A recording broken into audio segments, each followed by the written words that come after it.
Wala ako dito. I can assure you. Maski piso, if there is any person, pagsabi lang siya, naghingi ako ng piso, o 5 centimos, and he will stand up and accuse me, and if it's true, I will resign. Congressman Josephine Ramirez Sato of Occidental Mindoro alleged ghost projects in the district. Her alleged bagman is the district engineer, has been staying in position for at least 10 years.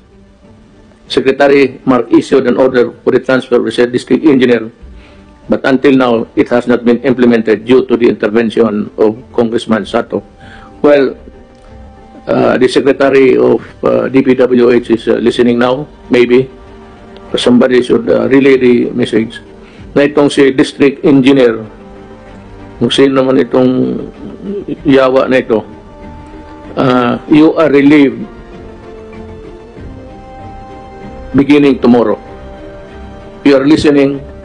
This is nationwide. Secretary Mark Villar, kindly implement the order. Get him out of the office by tomorrow, noon time. Former Congressman Teodoro Teddy Bagilat Jr., Ifugao, Lone District, allegedly receiving kickbacks from contractors for construction projects located within Ifugao in connivance with former district engineer Lorna Ricardo. Ricardo has been removed from her post due to the expose made by the Commissioner Greco Belica regarding the involvement of Ricardo in corruption activities being perpetrated in your province. Now, District Engineer Ricardo, you have been assigned in Davao City for the longest time. Meron ka ng beach house, meron ka ng lahat. Sa Davao, you stayed there for the longest time because of the congressman also. You are to report tomorrow to the office of the secretary. You are relieved. Ayaw kayo magpa-relieve, then I am ordering you. I'm ordering the relief of secretary sa sus, kinabahan ako. Kaya makikita ako, Paulo, putang ina. Pagka-resign tayo ng program. Really. It's a matter of honor. Huwag ka sinabi mo gano'n. It is never too late to just be honest.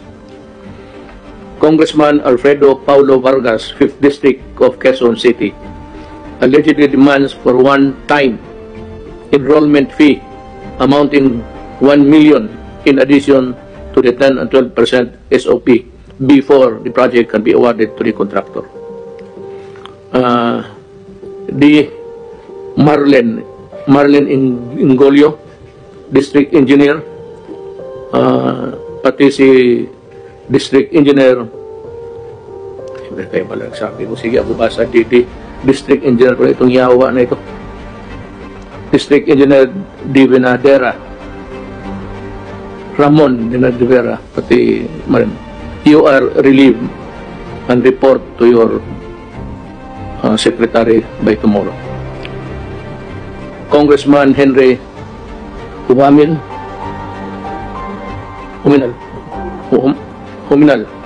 ka,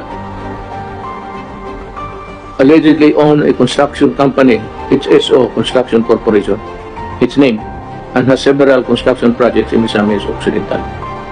Ang ano doon, sa district yan, so it covers quite a lot of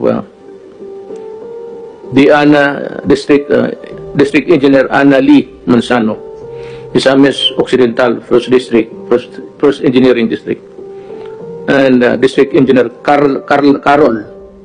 Caroline Abinales, OIC, Misamis Occidental, 2nd District Engineering Office. You are relieved, ma'am. Tomorrow, huwag mo nang hintayin. Tomorrow is tomorrow. By noon time, you should be talking to your boss. Congressman Alisa Shiena Pitan, 4th District, Isabela, allegedly owns a construction company that has several construction projects in Isabela. Kay Alisa Siena, District Engineer Edeta Babaran, Isabela 3rd District Engineering Office. District Engineer Edmundo de Luna, Isabela 4th District Engineering Office. Marami po. Congressman Paul Dasa, 1st District of Northern Samar, allegedly determines all the winning bidders in his legislative district, receives 20 to 25% kickback from contractor. Congressman Angelina Helen Tan, anomalous National Road Project in Quezon Province, a newly constructed road. Ang layo kasi ito. The newly constructed road that has not been open for public use was already broken at the onset of storm. It looks like beyond repair. Congressman Eric Yap, ACT-CIS party list, legislative caretaker of Benguet, alleged rigging of bid through his agent, exerting influence in choosing his district engineer to be able to control the awarding of projects in a district assigned to him. Intervene in investigation against si Ricardo, lumabas na naman ang pangalan. Si babae ito. She's already a millionaire. Ricardo by calling up Commissioner Greco and requesting him to drop the case against District Engineer Ricardo. Alam mo, by just mere calling, that simple call can send you to jail. Ano yan eh? Punishable by Republic Act 3019, Anti-Graft Law.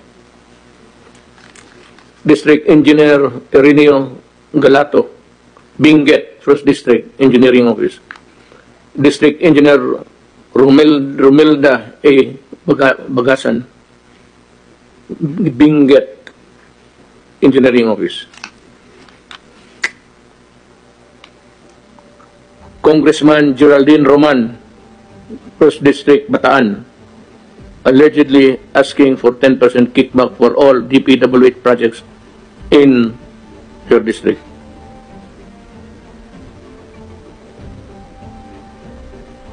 Ito, Congressman and DPWH officials to be determined. Back receive an email asking whether it is normal for a congressman to get 20% SOP from every basketball pin, mga anti-graft yan eh. Dito, DPWH, ghost projects involving construction of bridges in Camarines Norte. Now, itong mga engineer na I mentioned, just for good measure, that is same, I do not condemn you. I give you the presumption of innocence, just like the congressman. It so happens that your name was cropped up during an investigation. Lahat ng...